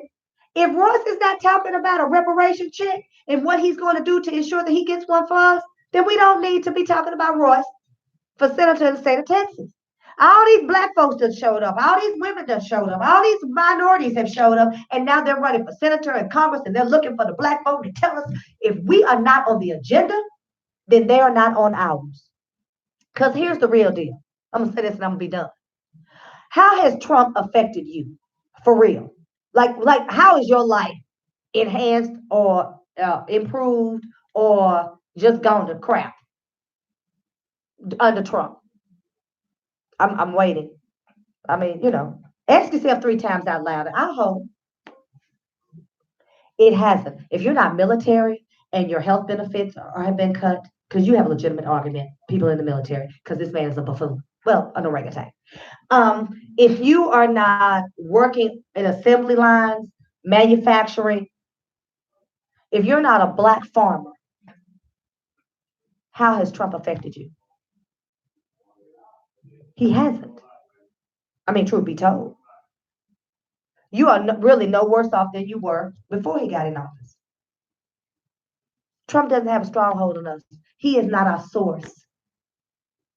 Don't vote. I know I got some people, my phone about to blow up. They waiting on 1 o'clock. Don't vote. Not in the presidential election. And hold some of these senators and congressmen accountable. Because you know what? They need to do more than come and sing a Shirley Caesar song like they really do know it, or shake a tambourine in our churches. We need more. If they are not doing that, then we need to do nothing. All right, I'm going to go on and get out of here and let y'all go ahead and start your weekend because I'm about to start mine. I'm going to go over here and try to do something about this swoop bag, this 1990s look I got working here because Mother Nature and natural hair don't always compare. They don't take notes and collaborate, and so it leaves us out here half done, me in particular. So I want y'all to think about what I said. Because I mean what I said. Me said that, meant that, represent that. I know y'all going to tell me you didn't appreciate me saying not to vote in the presidential election. I just feel like we keep going to the polls, picking our poison, and we're done with that. All right, y'all enjoy your weekend. Hit me up and let me know what you think. I know you will. Diamonds, pearls, and jewelry curls. It's Corey with the Black Tea Sip. We'll do it again next Friday. Bring your cup. I'm going to fill it up. For those of you in Dallas, we'll do it again next Friday, 11 a.m. already.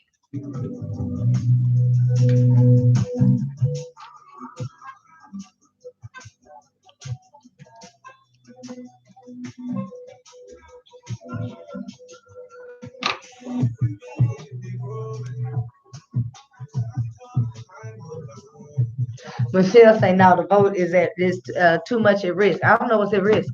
We at risk. That's how I feel. We are at risk. So if we are at risk, then I'm not gonna vote. And I come from a legacy of voting, civil rights leaders. I know some of my granddad probably turned over his grave because he paid poll tax, $2.20, and he would have to save all year. What I'm saying, I mean what I'm saying. We are not on the agenda. They keep giving us, they're not even handing us morsels. We are picking it up off the floor from the tables that they drop their crumbs because they eat with forks and knives. We ought to be tired.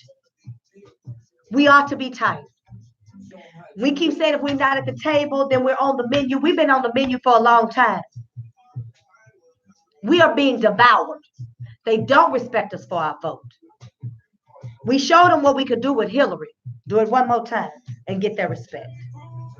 And that's what we should be thinking about. Not how to fall in line, not how to assimilate. We need to be figuring out how to get to this table. And then when we get to the table, we ought to be able to order off the menu like everybody else. Not just sit around and wait on them to serve us up a la carte what they want us to have. We ought to be tired of that, Black folks. All right, we'll do it again next Friday. But I appreciate you.